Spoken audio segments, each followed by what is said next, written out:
this is Kevin here, and if you're accessing this video through the Conscious Practitioner e-zine, then there's a very, very good chance that right now I'm sitting on the beach in the beautiful Oregon coast, soaking up the sun, taking my first real vacation in about a year.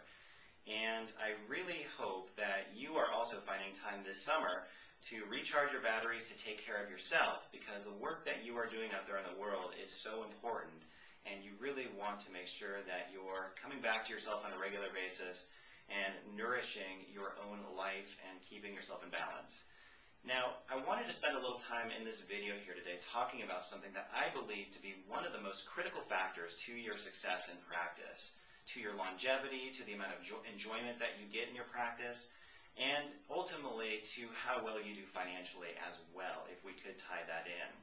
Now, I'm talking about this particular issue today because the conversation has come up repeatedly this week with my coaching clients, and I'm starting to sense that there's some sort of buzz out there about these kinds of issues, particularly I think right now because of the way the economy is and just some of the trends that are occurring in our society right now. And really the issue that I want to clarify and to get your feedback on, actually, because I personally find this to be an absolutely fascinating question, is what is it that differentiates a healer from a technician? And what are the implications for your practice in that regard? Now, what I mean by this is, are you more on the side of the fence of being what we call like a heart-based intuitive practitioner who can actually feel energy and who actually can pinpoint the needs of the patient in a way that they cannot even articulate? Or do you tend to treat more symptomatically? Do you tend to work on a more symptom-based level? Somebody comes in for shoulder pain, you're basically doing all you can to annihilate that shoulder pain and then seeing what you want to do with that patient after they're better. Now, it's an interesting question because most of us, I really believe, are on one side of the fence or the other. We're a little more predominantly intuitive, spirit-based practitioners, or we tend to be more symptom-based, mechanical in our approach. And what I want to do in this video is really encourage you to reassess your own value system as a healer and as a practitioner and see if it's really matching up for you in the way that you're marketing, the way you're attracting patients, the way you educate your patients. Because here's what I've noticed, and I think this problem actually starts in our training as practitioners. Whether you went to acupuncture school or chiropractic or whatever it was, I think a lot of us go into this training because we have a genuine desire to heal our own lives, to heal ourselves, and to figure out some ways to basically feel better about our own lives.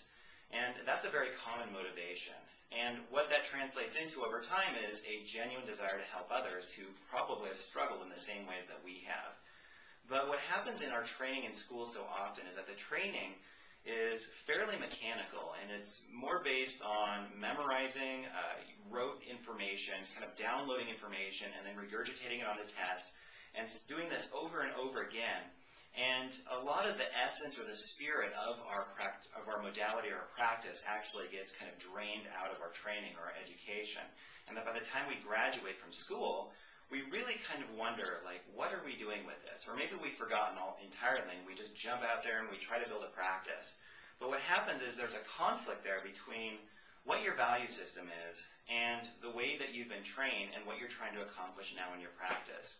And so to get to the crux of the matter, what I see happen to a lot of practitioners that I've coached is that they have their value system is really reflective of the essence or the spirit, the intuitive aspect of their modality. But they feel like they have to focus more on symptom-based medicine. So if somebody comes in with shoulder pain, their primary objective is only to alleviate that shoulder pain and nothing else. And they feel like they almost have to do that in order to get the patient to stay with the treatment process, to continue on in treatment, or to get new patients in the door, that they have to base their reputation on being a symptom-based practitioner. Well, what I want to encourage you to do is really reassess to see if that's happening in your practice, and if so, if that's working for you. Because I guarantee you there is a way to market your practice that is authentically reflective of your core virtues, your strengths, and what you're really trying to do in your practice. What's your purpose, basically?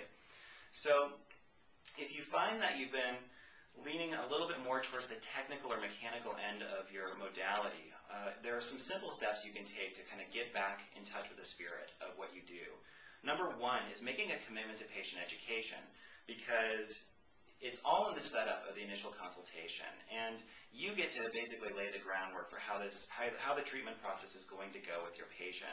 And if you really recommit to educating them on all of the different factors that go into healing, and I call it this, I call it fulfilling the ultimate potential of what you can offer them.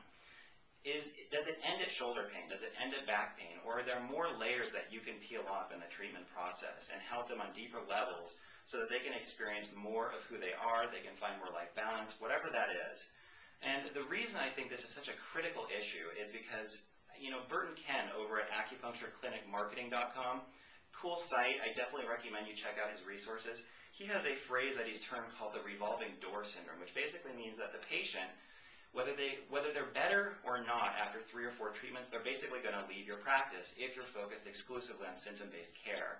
So they come in with shoulder pain, 3 treatments later, they might be better, they might not be, but there's a good chance, 80% chance maybe you're not going to see them again, just because you've set up your practice to be so exclusively focused on symptom-based care.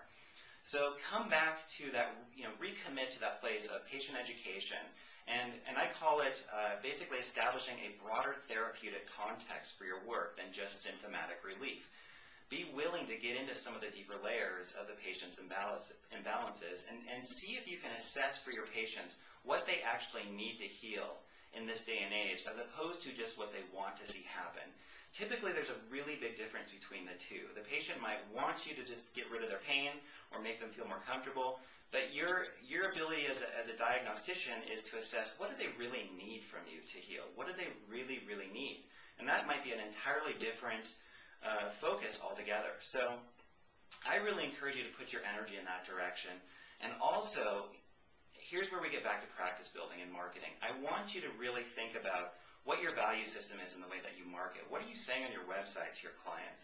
What are you saying in your brochures? Are you coming from that place of being a spirit-based, intuitive practitioner that wants to help on a holistic, deeper level? Or do you come across as like, give me two to three treatments and I pretty much can guarantee you that I'll annihilate any pain you have? I've seen these kinds of websites out there, and it makes me really question if that's the kind of style that the practitioner is authentically trying to convey, or if they just basically feel like they have to do that to run a practice. So as a coach, what I've noticed is that if you're willing to stand true to what you really believe and what you really want to offer, that's actually where you're going to get the most magnetic pull of people coming back to you in your practice. That's where you're going to grow your practice from. It's not trying to like force something that you're not. And I think that's such a powerful thing to hear for a lot of practitioners right now, especially because how many people do you know that are struggling with stress, they're struggling with anxiety, they feel out of balance, kind of like they've just lost themselves. And if you know how to educate that patient, if you know how to attract them in and speak to them in that, you know, that's basically in a way that's totally reflective of the pain that they're having and connecting with that, then you can totally build your practice in that way, and there's a very good chance you're going to attract a much higher quality of patient in the door than just somebody that wants their thumb pain to go away, for instance. So keep that in mind. I hope that's helpful to hear, but I want to hear your feedback on this issue because I think it's crucial, and I really would appreciate it if you leave a comment below this video on the blog here, just giving me your 2 cents about what it is that constitutes a healer versus being a technician and how you feel about that. So hope this is helpful. This is Kevin Doherty. We'll be touching base soon, and wish me luck on my vacation as I soak up the sun in Oregon, and I hope you are taking care of yourself during this time as well. Take care. Bye-bye.